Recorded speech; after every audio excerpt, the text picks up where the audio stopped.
Salut les devins, c'est Seiki. On se parle aujourd'hui du chapitre numéro 55 du manga Boruto. On commence alors à explorer les divers sujets tout au long du mois. Vous savez comment je fonctionne sur Boruto, je ne fais pas de review particulière pour tout le chapitre, mais je propose divers sujets qui vont relater de thèmes extrêmement précis pour ne pas trop s'éparpiller, et ça reste humainement plus facile pour moi à aborder en termes de charge de travail ainsi. Alors, les sujets dont on va traiter par rapport au chapitre, ils sont nombreux, bien sûr, on va parler prochainement de Kurama, c'est une évidence en fait, mais je voulais commencer par quelque chose qui m'a réellement mis la puce à l'oreille, qui m'a réellement perturbé par rapport à ce chapitre 55, dans le bon sens du terme, c'est le passage où il y a l'âme de Ishiki Otsutsuki qui s'adresse donc à Code qui vient d'activer sans le faire exprès son Kama tout blanc. On s'en parlera bien sûr de ce Kama tout blanc prochainement. Et avant que Ishiki Otsutsuki ne rende l'âme, c'est clairement le cas de le dire, on a eu la révélation qu'il y a une sorte de divinité Otsutsuki, tel que c'est dit dans l'œuvre, un dieu Otsutsuki. On ne sait pas d'ailleurs si c'est le roi Otsutsuki.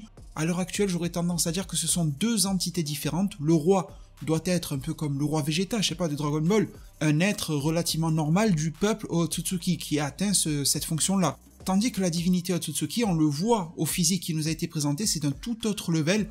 On ressent l'omnipotence qui s'en dégage, on voit tous ses yeux, on voit également cette forme très peu humanoïde qui me fait beaucoup penser à un Susanoo, et ce n'est pas si illogique que ça, que ça ressemble à un Susanoo, que ça nous fasse penser un petit peu au Jubi aussi d'une certaine manière, on voit les ramifications dans son dos, tout est un peu lié, on sait maintenant que les Otsutsuki ont ramené d'une certaine manière toutes les formes de pouvoir que les ninjas utilisent, donc sur ce plan-là on n'est plus trop étonné, mais là où je vais en venir c'est sur ses yeux. Les yeux que lui porte, il en a 3, plus la multitude, les centaines ou les milliers d'yeux que l'on voit derrière lui. Est-ce que ça fait partie de son attirail, de sa robe, si je peux me le permettre? Je ne sais pas, mais ça a l'air d'être intimement lié à lui. Et en plus de la notion d'omnipotence, on nous fait ressentir qu'il serait presque omniscient, ce personnage-là. Et c'est donc l'objectif que Ishiki veut que Code accomplisse pour lui, afin que la volonté des Otsutsuki puisse se perpétuer. Donc d'une certaine manière, la volonté qui règne chez les Otsutsuki, au-delà de pouvoir se réincarner, de pouvoir survivre, c'est également de pouvoir atteindre ce niveau, le niveau de divinité Otsutsuki.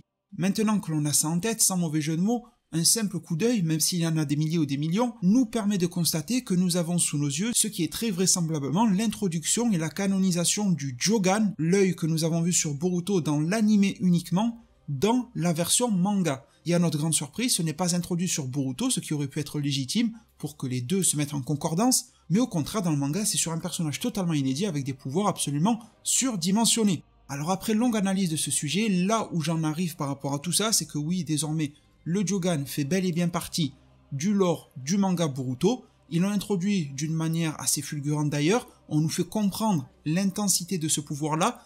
L'anime n'est pas forcément parti en cacahuète pour vendre juste des produits dérivés ou des goodies, ils ont pris de l'avance en nous le présentant, mais on comprend désormais le sens que cet œil a. Maintenant que nous connaissons tous ces éléments, j'en suis arrivé à la conclusion que Momoshiki Otsutsuki veut la même chose que Ishiki Otsutsuki, à savoir pouvoir perpétuer la volonté des Otsutsuki qui est de devenir un dieu, et étant donné que Ishiki a perdu le corps et a perdu son âme, il ne peut plus le faire par lui-même, donc il va le faire de manière détournée par Code, mais Momoshiki, lui, est toujours dans le jeu, il est toujours viable, et depuis le début, depuis qu'il a rencontré Boruto, qu'il est au courant pour son Jogan, notamment dans la version animée, il est au courant, il a décidé d'utiliser Boruto en tant que réceptacle, non pas juste parce qu'il était un excellent réceptacle, et ça aurait pu être une bonne base de départ, mais en plus Momoshiki y a vu le potentiel de devenir plus qu'une résurrection de lui-même, mais de devenir un nouveau dieu Otsutsuki par le biais du Jogan possédé par Boruto. Alors forcément, il y a un gros mystère sur le comment l'activation du Jogan a-t-elle été possible en Boruto et tout ça, on y reviendra dans une prochaine vidéo. Et je pense qu'à l'heure actuelle, une course se lance donc. Il y a Code / la volonté d'Ishiki qui est en train de se transposer par le Kama blanc qui veut atteindre ce stade de dieu Otsutsuki et qui à terme se devra de posséder le Jogan. Pour le moment, ce n'est pas encore fait. Il y a de l'autre côté Boruto, et à l'intérieur de lui, c'est Momoshiki qui fait la course contre donc Ishiki et Code sans le savoir d'une certaine manière, accéder au même statut divin. Cependant, il y a une variable dans cette équation-là, c'est le cas de Boruto et de sa volonté propre. Et je pense que Boruto, pour pouvoir arrêter tous ces maux qui sont en train d'arriver au monde, pour pouvoir s'y confronter et gagner suffisamment de pouvoir, va faire en sorte lui aussi de s'élever au rang de divinité Otsutsuki. Je pense qu'il va puiser dans cet œil, dans le Jogan, peut-être en développer d'autres, allez savoir, mais déjà c'est pas mal pour commencer, afin de pouvoir à la fois contrer Momoshiki, afin de pouvoir s'accaparer lui-même les pouvoirs de divinité Otsutsuki et de pouvoir contrer Momoshiki et de pouvoir contrer Code, son Jubi et la volonté restante de Ishiki Otsutsuki. Car au final, c'est un aveu de la part de Momoshiki et de Code et de Ishiki. Le fait de vouloir à tout prix ce pouvoir est une preuve qu'ils y sont inférieurs. S'ils le convoitent, s'ils le veulent, c'est que ce pouvoir les dépasse. Donc, l'option qu'aura Boruto afin de dépasser ses adversaires sera d'obtenir le pouvoir que ses adversaires désirent énormément. Mais malheureusement, et comme l'a dit la prophétie de Momoshiki, ses yeux bleus le déposséderont de tout. Et également, cela prévaut pour le Jogan. Je pense que pour gagner ce pouvoir formidable et énormissime, Boruto va probablement s'en approcher, voire y arriver, quelque chose du genre. En plus, génétiquement, à ce jour, il est à 80% réécrit en tant que Otsutsuki. On a vu que c'était valable et viable pour se faire dévorer par un Jubi, donc Jubi accepte Kawaki ou Boruto comme si c'était un Otsutsuki à 100%, il les dévore, il ne fait pas réellement de distinction, si ce n'est la qualité du fruit. Tout cela pour dire que l'enveloppe corporelle de Boruto est un bon terrain pour y faire germer l'essence divine des Otsutsuki. Ça passera sur Boruto, même sur Kawaki. Surtout sur Boruto, étant donné qu'il est lié au Jogan comme on le voit dans l'anime. Cet énorme pouvoir qui permettra à Boruto de venir à bout d'absolument tout, va également lui coûter tout ce qu'il a, tel que nous le disait la prophétie de Momoshiki. Nous avons vu dans l'anime Boruto que Toneri considère Boruto comme une forme d'étoile d'espoir, comme il le dit lui-même pour le citer. Donc Toneri Otsutsuki a compris qu'il y a un personnage non Otsutsuki qui est en train de s'accaparer les mêmes pouvoirs que ceux de son peuple, voire même qui s'approche des pouvoirs suprêmes, qui est tant convoité. D'ailleurs, on pourrait se dire que si les Otsutsuki naviguent au cœur de la galaxie, de l'univers, et qu'ils se nourrissent de planète en planète, c'est peut-être pour obtenir une résurrection, mais également pour, à terme, pourquoi pas, devenir des dieux en amassant de l'énergie. C'est peut-être un objectif qui nous a toujours été caché, étant donné que Ishiki dit que c'est la volonté des Otsutsuki de devenir ce dieu. Ça doit être quelque chose qui se produit qu'une fois tant de millions d'années, et que tout le monde convoite, et des millions de Otsutsuki tentent d'y arriver toute une vie, plusieurs vies même, à force d'avoir des résurrections, sans forcément en voir la couleur. Nous avons vu également Urashiki, bon, Urashiki ça vole pas très haut, hein, mais bon, Urashiki Otsutsuki dans l'anime qui a dit que possiblement Boruto pourrait devenir une menace pour nous. Une menace pour nous, les Otsutsuki. Encore une fois, comment devenir une menace pour les Otsutsuki? En mettant la main sur le pouvoir divin que les Otsutsuki n'arrivent même pas eux-mêmes à activer. Ça semble très logique. Je vous ferai également remarquer que le chapitre numéro 55 de Boruto s'appelle l'héritage. L'héritage sur plusieurs sens. Les titres de Boruto des chapitres sont toujours très bien choisis. Il a souvent une double, triple, quadruple, quintuple signification. L'héritage au sens que va-t-il rester pour Konoha une fois que Naruto n'a plus Kurama. L'héritage de Kurama auprès de Naruto. L'héritage de Naruto auprès de Boruto. L'héritage de Ishiki sur Kawaki qui n'est plus dans lui mais qui a une forme de rémanence en lui, l'héritage de Ishiki sous forme de Kama blanc dans Code et l'héritage de la volonté des Otsutsuki en Code afin de devenir et de convoiter le statut de Dieu. Donc vous voyez, il y a plusieurs notions d'héritage, mais justement concentrons-nous sur celle des Otsutsuki, la volonté des Otsutsuki. Le mot héritage avait déjà été utilisé dans le passé par Momoshiki Otsutsuki. Il avait dit à Boruto, lors de la phase de transition du Kama et tout ça, une fois que Momoshiki avait été vaincu, Boruto, tu as hérité du pouvoir des Otsutsuki.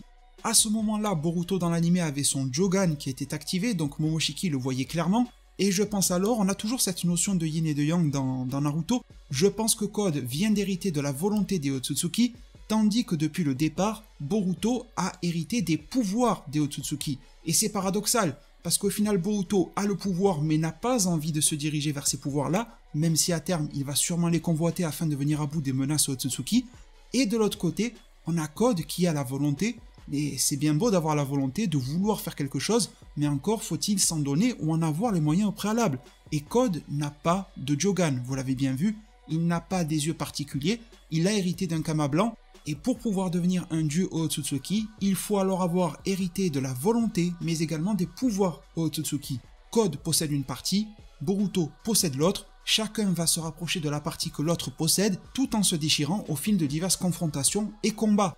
Les éléments que j'apporte aujourd'hui, on les voit également après l'ellipse. Une fois que Boruto est adulte, dans le premier épisode par exemple de l'anime Boruto, il utilise son Jogan à volonté. C'est un pouvoir que Boruto est en train d'embrasser. Peut-être que c'est à contre-cœur qu'il le fait, mais en tout cas il est arrivé à la conclusion qu'il fallait l'utiliser, et c'est là le point. C'est un pouvoir qui dépasse les Otsutsuki, qui permettra d'obtenir une victoire sur eux, mais c'est un pouvoir qui va également dépasser Boruto, ce pouvoir du dieu Otsutsuki, avec l'œil qui l'accompagne, le Jogan, et c'est un pouvoir qui va faire en sorte que Boruto perde absolument tout autour de lui. On a déjà mis un petit pied dedans avec ce qui vient d'arriver à Sasuke et à Naruto, mais ce n'est vraiment qu'une pré-introduction par rapport à ce qui va se passer. Le pire, le plus lourd reste à venir.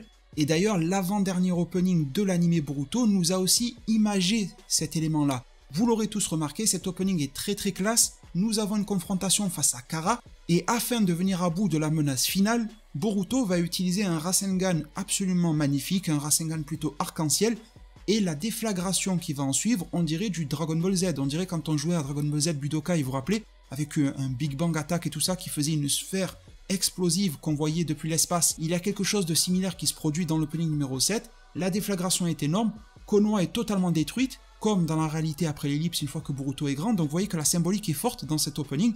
Boruto a dû acquérir un énorme pouvoir, et magnifique même au combat, mais qui a une valeur destructrice sur son environnement, aussi bien physique que psychologique, qui va tout raser sur son passage. Une fois que la menace est vaincue, Boruto ne peut pas la célébrer car il a perdu absolument tout de par sa propre faute. C'est alors qu'un rayon de soleil arrive, un rayon d'espoir, celui qu'il considère comme son frère, tel qu'il l'a dit dans le chapitre numéro 54, à savoir Kawaki, qui se dresse devant lui debout et qui va lui donner envie de se relever et de tout reconstruire. Et c'est à ce moment-là que nous avons une scène en 3D qui nous montre la reconstruction du village de Konoha. Ça se reconstruit un petit peu comme par magie, dès que Boruto a pu retrouver une petite flamme d'espoir.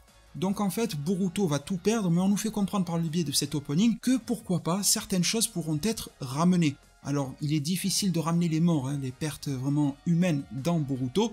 On a vu que les Dotensei, c'est un petit peu de la poudre aux yeux, mais j'en déduis de par cet opening que même si tout ne redeviendra pas comme avant, il se peut que la prophétie de Momoshiki soit tout de même atténuée, c'est-à-dire que le destin de Boruto soit extrêmement tragique, mais que sur ces cendres et cette poussière liée à la destruction, nous puissions, pourquoi pas, reconstruire une nouvelle Konoha, un nouveau monde ninja, qui ne sera pas celui qui a été auparavant, qui laissera forcément un goût amer de par la perte qui en découle, mais qui permettra tout de même d'avoir un futur plus radieux qu'aujourd'hui ne l'a été.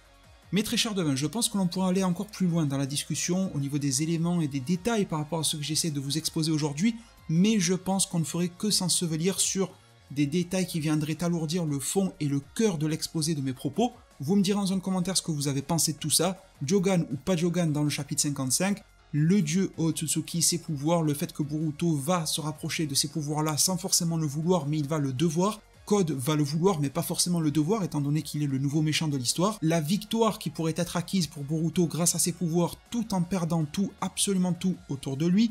Le fait que Momoshiki et Ishiki convoitent à la fois ces pouvoirs-là.